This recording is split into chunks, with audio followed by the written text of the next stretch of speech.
Hi, everyone, and welcome. It is Candace Craw-Goldman, and I would like to welcome you to the very first show of Midnight with Mario. I am here with my excellent friend, Mario Rodinger, and he's in Germany now, and it is midnight. And how do you say it in German, Mario?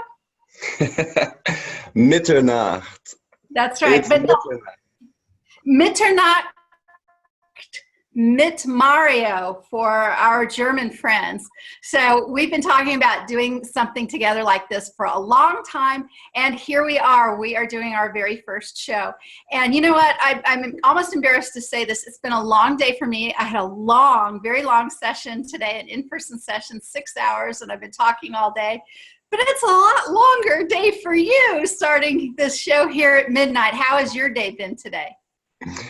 Well, I just came back from dance class. I'm also teaching dance, and that has been my day, full of lessons and work with couples. So I have to kind of settle now in a different world, you know? Yeah. I do. Well, you know, since this is our premiere show, why don't we start with learning a little bit about you and how you got into this work, how long you've been doing it, how it keeps your interest after all of these years, and kind of what your focus is now. A little bit about you and quantum healing, Mario, and then maybe we'll share a couple stories here for our first premiere show. Sure. I have been a QHHT and BQH practitioner for 5 years.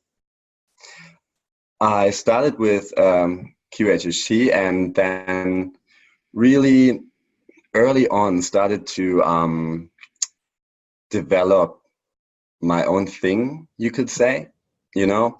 So before we even phrased that, right, BQH, I feel like I was already doing it.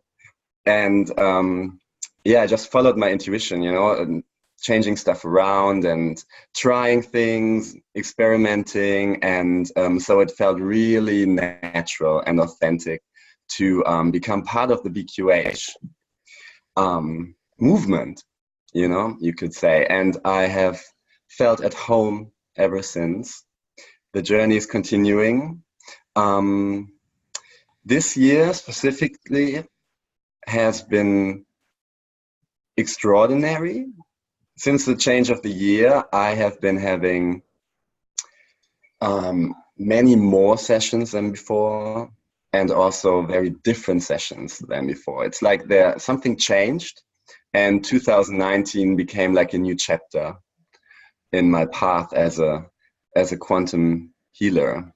So yeah, that's where I am right now. I actually had a session yesterday with a lovely lady that was a first for me as well. Like it was the first session in which I felt like I basically didn't have anything to do. Like there was nothing I had to do. Have you ever had that? Aren't they amazing sessions? You sort of sit back and it's just like you push a button and say go, and it all just unfolds right in front of you.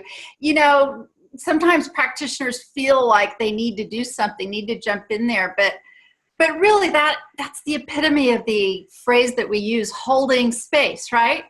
Yeah. It's exactly what you're doing. So your presence there is needed, necessary for that particular experience, etc. But yeah, sometimes you sit back and think, gosh, isn't this amazing, right? I'm not doing anything. Yeah, what you just described, I've never felt it as strong as yesterday. It was actually, I realized like why I'm here, what my part in this is, and that everything else is coming from the client. It was beautiful. Like the whole inner wisdom part of the session was basically a monologue of that lady, and it was just beautiful to listen to. And actually, it's kind of funny. I tried to hold on to my former role. You know, I tried to get like a question in, like here and there, but she basically just ignored me. Like, the higher I've self had just, that happen. I've but had that happen. And, you know, the whole reason we do this is so that people have an exposure or a deepening of communication with their higher aspect anyway. So exactly. that feeling that practitioners sometimes have to kind of butt in and feel like we're doing our job or whatever, sometimes you just don't need to do any of that at all, do you? Yeah. Yeah. That's amazing. You know, I'm with you about sessions changing in 2019. There's a lot different. There's a lot of things going on. And you're Mhm. right, BQH ended up coming from me exactly the way that you explained, which is just what so many of us were doing anyway, right? Yeah. It's Yeah. an opportunity to say, you've got to be yourself. You've got to use all of your skills. You've got to use everything that's at your disposal to assist your client, especially if your own guidance and if your own intuition is saying, hey, what about, you know, whatever it is, fill in the blank, you know, and it may be something off the beaten path of what most people do in these kinds of sessions. But BQH says, do what works. As long as you have the health, well-being, and safety of your client uppermost in mind, why not, right? And you have Yeah. permission from to do these things. This is what we do. It is. I mean, thinking back, I didn't really have a choice either because, you know, I'm practicing in Germany, and 5 years ago there was no German script. Like when I started out with QHSC, I just had to translate it.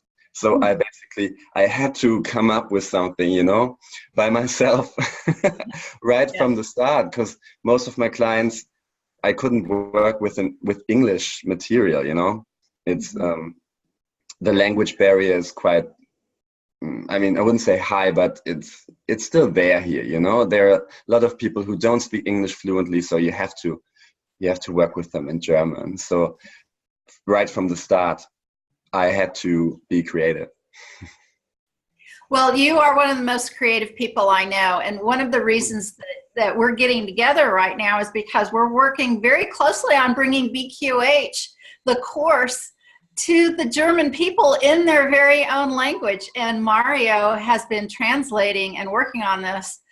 Between all of the dancing and all of the sessions, he's been putting in extra work doing translation for us. And I know I asked you this during World Regression Week, but I'd love for you to touch on this again. How is translating that work affecting your own practice? I mean, I know that's a deep immersion into kind of really thinking about what it is we do and what manifests with clients. What is translating the work into German doing for your practice and your clients?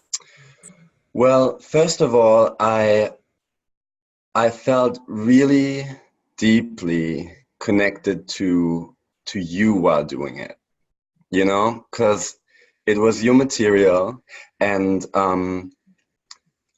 you were already doing sessions, I think, for 5 years before even I started, you know? So you were like at least at the point where I am now. And it felt like such a privilege to, you know, to read everything that you came up with and you put together. And I integrated a lot of that into my own practice. So first of all, thank you for the amazing work. And that was like a great pleasure. Um, on another level, the language, you know, the transferring of meaning and intention from one language into the other was quite a task, and actually one I underestimated, to be honest. Wow. Because you know, I'm fluent in English, and I have a lot of colleagues and friends I meet like every other day, you know, and we talk English all the time. It feels very natural to me. But doing this translation work is different, you know, it's really different. And you have to put something into words that many people understand. And you have to really try to stay truthful to the original intention, especially when working with clients. I mean, you know that words matter. And yeah, there might just be one layer of communication, but they are a layer of communication, and there are parts in the psyche that work with that. So the way you phrase something is very important, and I have come to understand that much more deeply through that process. Yeah. Yeah, I like talking with you, just like talking with our mutual friend and colleague, MJ Olinger, who was, doing the indexing of the Dolores Cannon work. And for her to go through that indexing project, it changed everything.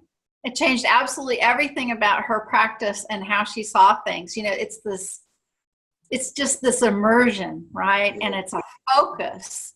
And so, I'm getting goosebumps as I'm seeing, my own team, my own information come forth about what you were doing. So what you're doing while you're sitting there in your flat or, in the garden or wherever it is that you are translating this work. I mean, you're literally bringing this vortex of energy, of possibilities, and opening up of this kind of quantum work and expansion of consciousness to your place of living, to your country, to your people. It's more than just making words correct in another language. It's a much bigger deal. It's like, I was actually talking to somebody today about whirling dervishes. It's a long story, but my team was coming in using them as an example of increasing vortex energy. And there's different things that we do that increase this vortex energy that's actually very physical, i.e. you and dancing, which is why I'm sure if we talked, at length about that, there are some things about dancing that so funny. have informed your work, right? Yeah, totally. You know what? As you are talking about the dervishes, I was doing spins today with my classes. I had, especially my children, my dance children. Oh my God, I love them so much. They're like such a blessing to work with, these kids. And we did spins today, and they just love it. It feels so natural to them. And it reminded me of a number of sessions in which the higher self, the superconscious, was telling the client to spin more. Because, as you said, it creates a vortex, and it raises vibration. I was just thinking of that today. So funny that you're saying that. Well, of course you were. And the person that I was speaking to today actually does some body work, shall we say, that does some spinning and things like that. And same exact thing, the increasing of the power. That's just so amazing. So with the dancing, and for me, before ever getting into this, I was an artist. And when I now look at my paintings and I think about the way I've expressed myself visually, there's a lot of connection there as well. So my passion for the longest time before getting into this work, and I still have a passion for that anyway, but I spend most of my time doing this work. But I remember like teachers back then would ask for us as artists to use words to explain what was going on in the paintings. And I did the best I could, but I remember thinking, well, one of the reasons I'm painting is because words don't really cover this. Don't make me say words. That's why I use colors and shapes and this stuff going on here. And it was a little bit of an exercise in frustration, but when I think about it now, I did the best I could. But what I didn't know back then was I was painting about the work now. I was doing paintings about what I'm doing now. I just didn't know what I was doing paintings about. And I can walk through even my own home where I have some of my work still up, and I'll look at it and I'll go, well, now I know what that's all about. And it has to do, often with what goes on in our consciousness, as we expand and deepen into understanding where we've come from, what we're doing, and what the heck we're doing here on planet Earth. Yeah, definitely. I have been reflecting on my path as a dancer, as a career dancer. I started with 7 years old, 7 or 8 years, and I stopped my career with 25, which doesn't sound that old, but it was like my whole life, I didn't know anything else than dancing, and so it was time for something else. Now I know what. And the teaching actually allows me in a very beautiful way to do these sessions in the daytime, because I mostly teach in the evenings, and it's beautiful how everything turned out. I can basically do both things each day. And it puts me in a beautiful balance of working with people's psyche and their soul and their bodies as well. Like every day I feel like I've done both, and it keeps me grounded to work with people's body. But my work has definitely changed since being a practitioner. Of course, the concepts that you learn about, that you hear, that you think about, they influence everything else you do in your life, as you know. So when I work with my students now, I care more about their intentions behind what they do, because as you said, when you were talking about the painting, in dancing, you use your body, right, to express yourself and to touch other people and to captivate them. Is that a word? To captivate someone? Yeah. Okay. It is indeed a word. Very good. And there are dancers out there who have no intention behind what they do. They do movements, and they're mechanical. And even though I appreciate the mechanisms of the body, the intention behind something is what really creates art, right? What touches other people. So that has definitely become a stronger aspect in my work as a dance teacher. I noticed the same kind of things with it's authenticity too, right? So it's the same thing if you take a 5-year-old who does the best they can drawing using crayons, their original intention, their energy, their authentic desire to make marks on paper can be vibrant and lively. But then if you take somebody who's trying to draw and they're really forcing themselves, they're not being natural, they're trying to fit themselves into a box of what they think drawing should look like or whatever, and you look at it and it looks like it's all you can feel the energy, right? The energy of kind of stiffness and forcedness. And I remember as a painter, I remember looking at paintings and thinking, why do I like this one? Why don't I like this one? And it's the same thing. It's the intention, and it's the authenticity, right? Yeah. And isn't that what we do with this work of quantum healing? It's come back to yourself, find your authentic energy and your authentic personhood. There's that phrase again. Remember who you are. Don't try as best you can to be somebody else or to follow somebody else's idea of who you should be, because more and more, don't you find, Mario, that people can't get away with that anymore, and it's harder to fake that in the world today, and there's more detrimental things that happen when people do, right? When you're not who you are. Isn't that one of the things we find out about a lot in these sessions? Definitely. And I agree with you. I think in today's world, people don't allow themselves anymore to be in, like it's harder to be inauthentic. Like your world will give you a hint of that. You will have problems because of that. Like it's like everyone's team wants them to be authentic, you know? And I think in decades ago, it was much easier to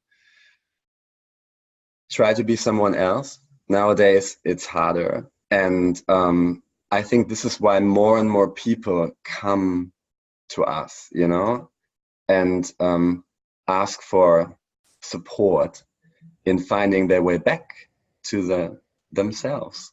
Totally. And it's beautiful to witness every single time. I'm just in awe of these leaps that people can do in such a short amount of time, you know? Mm-hmm. It's Make these amazing. realizations. Yeah. And you do some wonderful session summaries that you call soul journeys. I've enjoyed them for so long. And you're going to come to us and bring some of these session stories to some of the shows here at Midnight with Mario. We're going to try to do this show as regularly as possible and hear some of your great session stories. Do you have anyone you might want to share right now, a fun session story? It could be one you've already written about a little bit or anything that comes to mind right now. Ooh, right now. Well,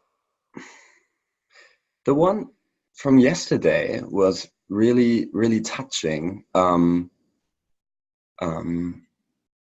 haven't put that into written words yet, so it's the first time I kind of summarized. But long story short, such a lovely lady. Like from the moment she stepped into my apartment, like we had a really nice connection, and we had a very long pre-talk, which is something that I really appreciate. Like I have read multiple times that people try to keep their pre-talk short and that it doesn't have to be really long. And that's fine with me. Like, sure, everyone can do it the way they want, but I really like those pre-talks. I enjoy diving into someone else's life, you know, and I enjoy them opening up to me. I every single time I'm just so amazed by the honesty and the openness that people bring to a complete stranger. You know, I'm a stranger to them. They don't know me. Most of the time, we haven't even had a phone call before. You know, most of the time it's just by writing, and they come in here and they open up like this, and I that connection is really tangible to me, and every single time this heart connection is being made, my body is reacting in a certain way, and I'm always waiting for that to happen. And when it does, it's just like, oh yeah, okay, now the connection is there. Do you know what I'm talking about? Yeah. I do know what you're talking about. You know, I still do in-person sessions and I do online sessions. And Mm-hmm. today was an in-person session. It was with somebody who really was not familiar with the work, but still came in for a session. So it was even extra long. We talked 4 hours before we even got going. 4 hours before we even started the session. So that's how long our pre-talk was. I'm with you. You know, I even said to him more than once, you know, really, to do this work, you could just come through that door and lay straight on this sofa here, and we could get at it. But if we spend time together, here are some things that happen. And then, you know, I talk about that. The connection gets made exactly like what you just said. You know, the heart opening, the energetic things happen. There's a little bit sometimes of bringing in information that might be considered counseling, or things to think about. You know, when we do the kind of, I don't know how you feel about this, but I know that, you know, it's just information sharing, right? It's not always, well, I think you should X, Y, Z. I don't think most of us practitioners do that kind of thing, because we know how really silly that is, right? You don't really know what the only wisdom, the only guidance, step-by-step guidance a client should get is from their higher aspects, not from us. So, you know, we can talk about our experiences or some of the things we might have learned, or how some things we might have learned might apply. But actually telling somebody what to do isn't what most quantum healers do. I certainly don't. I totally trust my intuition with this, you know, my team. Like this work has honed my skill of really sensing when I am supposed to say something and when I'm not. So basically most of the time I just sit there and I say nothing. It's not necessary. You know, the person is opening up and sharing, and the only thing I feel I have to do is holding a space for them and being there for them. And that's enough, you know, and like very rarely I get like a nudge, like say this or say that, and then I do it. But then I have no doubt, like it basically just happens, and I realize afterwards, like, oh, okay, I just said that, and yeah, it's fine. I trust that. I think I interrupted you though. You're going to tell us about the session. So your Oh, heart opened up with the lady, and then what? yeah. She had been in a partnership for quite a long time, I think 15 years, but that partnership had like developed into kind of a battle, you know, like when suddenly it has become more important when one is right and the other one's wrong, and you know, when one is dominant and the other one is beaten, you know, like the loser, and stuff like that. It has been very exhausting. And she was a beautiful lady, beautiful a classical singer, you know. She had a career in classical singing. She was educated very well and successful, and she had such a lovely aura. She reminded me of in a way like Marilyn Monroe. She had such a presence, you know, and that beautiful face, and the blonde hair. It was just captivating. I found myself actually staring at her like like, oh my god, don't do that, because she was just so, you know, radiating in all her pain and suffering. She was still radiating.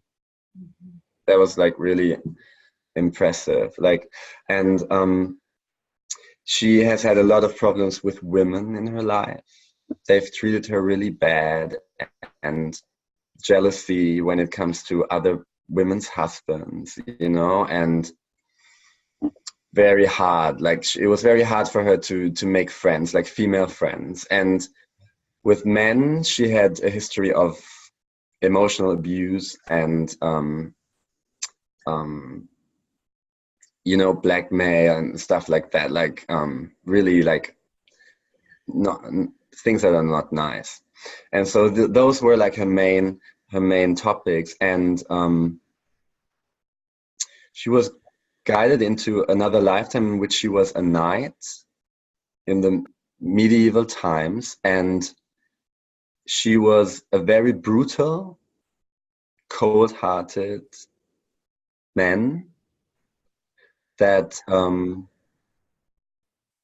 really butchered his enemies. And whenever he won a battle, like, you know, rape was like a normal thing to do, like of, you know, the women of the other people. And she really switched into that character. She became that man, you know. She was talking like really rough, and she was returning from battle actually to her castle. And I'm saying he now because, you know, she was this man, and like he came back and was welcomed by his wife that he treated really badly, and he was like, get out of my way, I just want food, and I want, okay, maybe sex later, and then I just want to sleep, you know. But she was showering him with love, despite all the bad behavior and the mean things he said to her and did to her, she showed him nothing but love. And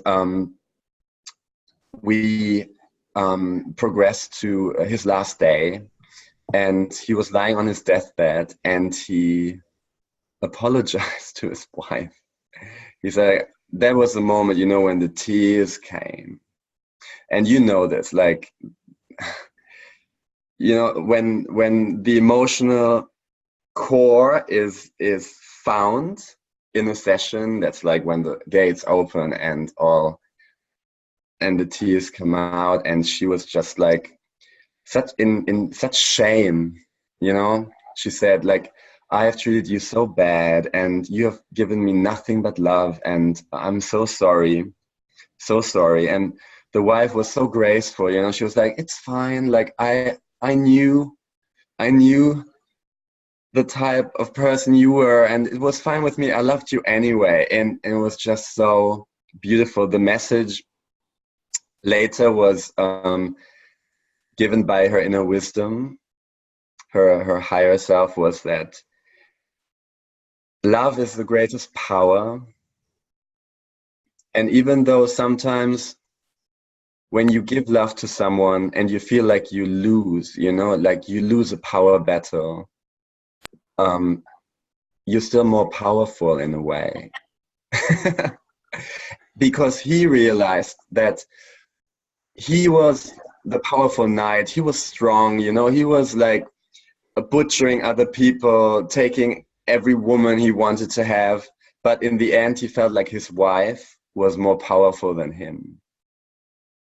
And there was such a strong message for her, because she suddenly knew how to deal with her partner in her present life, you know. All the nastiness that he was giving to her, and the treatments, like, she now knew what to do. She had this wife, her former wife, as an inspiration, and that was just so beautiful to witness. She just sent me a message today, actually, like that she has been crying like all day. But it's so relieving, she said, and everything is clear. And she she said that she has a cat, you know, and when she arrived home yesterday after the session, the cat had vomited 5 times in the apartment. Oh, wow. We And know there's no coincidence there, right? yeah, Wow. yeah. And she's like, maybe like he was like releasing for me. And I was like, maybe. Maybe. Oh my Yeah. goodness, cats. And cats are all over the place. The Lyrans, the lion-headed beings, as our mutual friend David Manning calls them.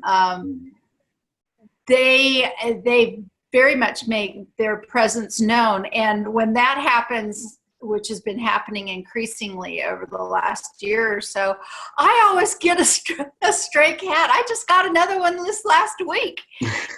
Interestingly enough, a beautiful black cat that was terrified of me, truly a feral cat, had never probably been touched by a human ever before, but within the space of 2 days softened, and now has been adopted by a lovely family and already has a home. But something about these cats keeps showing up, and I just can't have any more because I have way too many. But they're all over the place, and they're such amazing barometers, I think, of some of what's going on the planet today. Amazing story, Mario. I love it. I love it. We actually, now that we have a cat in the house here, you know, it's like a house with several floors, and we're like 8 or 10 like parties, you know. And there's one woman living 2 floors down. She has a cat, and she's kind of like the spirit of the house. Such a weird cat, like such a person, such a character. And I'll never forget, like, I was celebrating a birthday of a friend around the corner in a bar, couple of years ago, and I drank a bit too much, you could say that.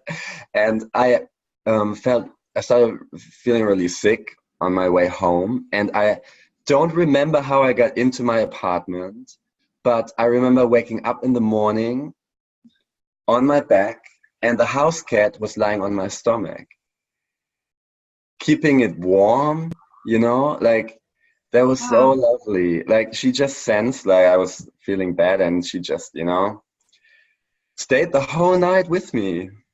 So Yeah. I just adore this cat, like especially since then. Yeah. I can't imagine life without cats. We have here in America, I don't know if you have this in Germany anywhere. It's a movie theater, but some of these movie theaters, For cats. well, hold on there. They're really special. They're kind of like lounge chairs, and sometimes they even can bring you a little bit Yeah. of a snack. And Yeah. sometimes, it's like a big cushy thing and our family has talked about how amazing it is to go see movies like that, where you can, lounge back and have a snack and have your feet up, and there's warmers in the chair, Yeah. and it's electric, and you can choose your position. And the joke in our family is what they need to make this complete is up at the front some like shelter cats that you can go pick one out and Oh yeah. chair and hold that one during the movie, and then then it would be an absolute complete amazing thing. But people, there's a thing now where people bring cats to work or stuff, right? People do that. There's programs out there that they do that, and then the cats find homes. Not only that, they help the energy wherever they are, right? Yeah, that's cool. Like, I can imagine those cinemas if they did that with the cats. Like, a lot of shelter cats would probably find new homes, through that. Exactly. Exactly. And then it's a fabulous idea, I think. Why Yeah. not? Somebody out there take that idea and run with it, especially here nearby, so that I don't have to keep rescuing. It's funny. There's a street not too far from my driveway, and I've literally been thinking of it lately as like a conveyor belt, and it just drops the cats off. It just drops the cats off. So many cats. Oh, and Oh, actually, this one has bless a you. fun story. I did put it on Facebook. Some of our Facebook friends might have seen it, but it was this black cat. But the fun part is my husband got involved with this. So our grandchildren are here visiting, Hmm. and there's a place for them. There's like almost a little apartment space, like down in the basement. So my daughter and my grandchildren are down there. So my husband was down there. Granddad was reading them a good night story, and he read them a story. Apparently, it was of a magical black Egyptian cat with golden eyes and really long legs, and the whole story was about that. And then he said goodnight to the kids. He came upstairs, and then he was doing sort of the goodnight to the house, locking up. And so one of the things he did was go into the garage where two of the cats usually sleep in the garage at night. And there was this black cat with golden eyes and long legs staring at him. Oh, And as soon as they saw each other, then this cat ran off. And so my husband closed the door, locked the door, and he came to find me, and he said, "So this just happened. You're not going to believe this, but," and I'm laughing because, whatever it is he's going to say, of course I'm going to believe it, because we do yeah, the work that we do. yeah. You know, and he said, and then there was this cat there, and I'm like, well, okay. And he's like, but there really was. It was a real cat, and the real cat. I was thinking, I believe you. It was like he was trying to convince himself that it actually happened. Yeah, It's like yeah. I read a story, and then the cat was there.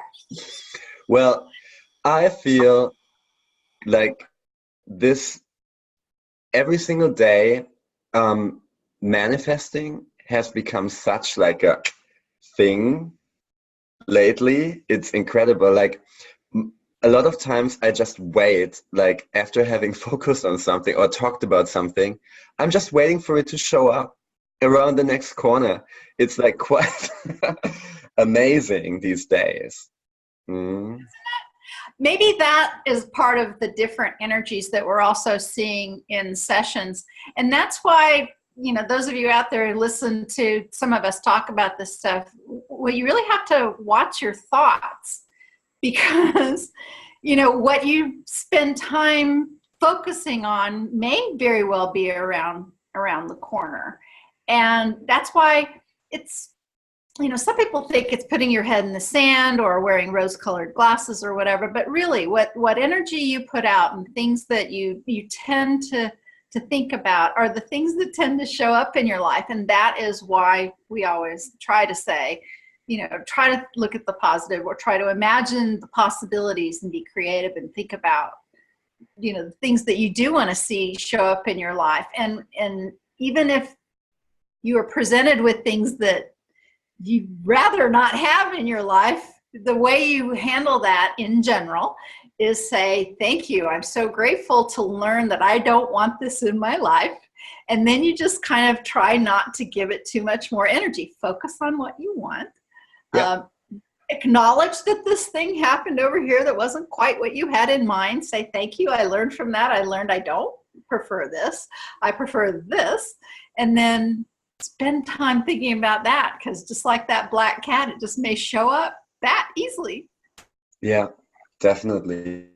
That gratitude thing is really interesting. Like I feel like I have entered that that space now where I am much more aware of gratitude for things than before.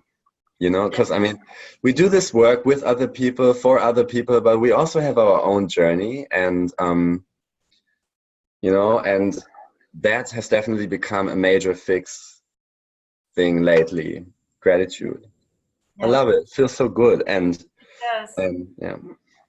And again, even gratitude for things that on the face of it, well, who's grateful for illness, or who's grateful for disaster, or who's grateful for loss? Well, all of those things make, their counterparts even more sweet. And we wouldn't know these things without the contrast. So, finding gratitude in any or everything, it's when you really, at least I know for me, when I evaluate situations or things in my own life, if I can't find anything to be grateful for it, I know I have a huge problem. And happily, I haven't had to do that for a very, very long time, because even some of the most painful things that I've ever experienced in the end have brought some of the biggest blessings in my life. And that's kind of the way it works, right? That's why humans love these stories, and they love the rags to riches, and they love the defeated underdog who rises to the challenge. And that's what we're made of, right? We are, but you have to arrive at that point, It's like you can't make someone understand that. You can't even make yourself understand it before you arrive at that point where you suddenly realize it, right? Like I have known intellectually about that concept like for years. Like gratitude, sure, it's great, it's spiritual, it's amazing, like gratitude. But knowing something intellectually and really arriving there emotionally is such a different thing. And I feel like only now I'm entering that stage emotionally.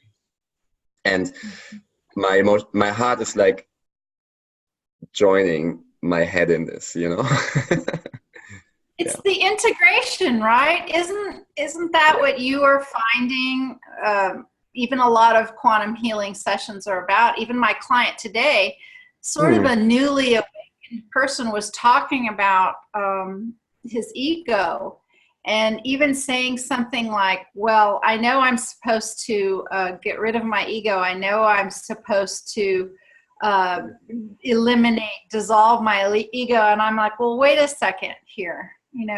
Let's talk about that, because without, with no ego, we become inseparable from anybody else. It's what it is it's a healthy ego, an ego in check, an ego that works with us, for us, as part of us, and is integrated with some other aspects of us, not that takes over everything. That's what it is. Somebody with no ego at all has no boundaries, has no personality, has no drive, has no perception of their place. If you have zero ego, you're just kind of not a person. At least that's kind of how I see it now, and how humans are right now. And it's even the word judgment right now. A lot of people say, well, I just don't judge. And in a way, I want to question that as well. It's like, wait a second. Yes, you do too judge. Think about this for a second. You absolutely do judge. The problem is, what do you do with that judgment? Do you keep it in a healthy place? Do you think about it intellectually, like that's hurtful judging? Or no, I'm just judging that I would, I don't know, possibly rather not eat that kind of food than this kind of food. Or if you're judging people, well, I'm looking at what you are. I'm feeling your energy. That I'm making a judgment for myself that, these two groups, my judgment is that I would be more comfortable over here. You are judging. I say you are judging all the time. You just using judgment as a weapon or as a thing of division or pain or whatever. That's the problem of being judgmental. But we as people, we judge all the time. Come on, we do. Exactly. I think you already mentioned the key to this. At the level of understanding I am right now, I see integration as like the key at the moment. Who knows where it's going to end up, like what I'm gonna see as the key in 5 years. But right now I see integration, because that is what's happening in the sessions. I feel like every single time a client goes on his journey, it is about, on their journey, it's about integration of some way. It's either about integrating a personality they have been in another life that they, are still kind of like running away from, or that, that they somehow attached in a resistant way, or some other aspect that is flying around in another dimension, trauma, emotions, beliefs. Like, it's not about getting rid of this stuff. It's about integrating it, because it has been there for a reason, and it is there for a reason. And it's about, taking it on, accepting it, and understanding why it's there. Yeah, exactly. exactly. And growing through that. And I see myself, basically, interesting that you said this, because I've asked myself the other day, like, what I'm actually doing. Like, yeah, I'm a practitioner, I'm a facilitator, but I think I'm an integrator. Yeah. That came up the other day, and that's the role I see for us, or for me, at least.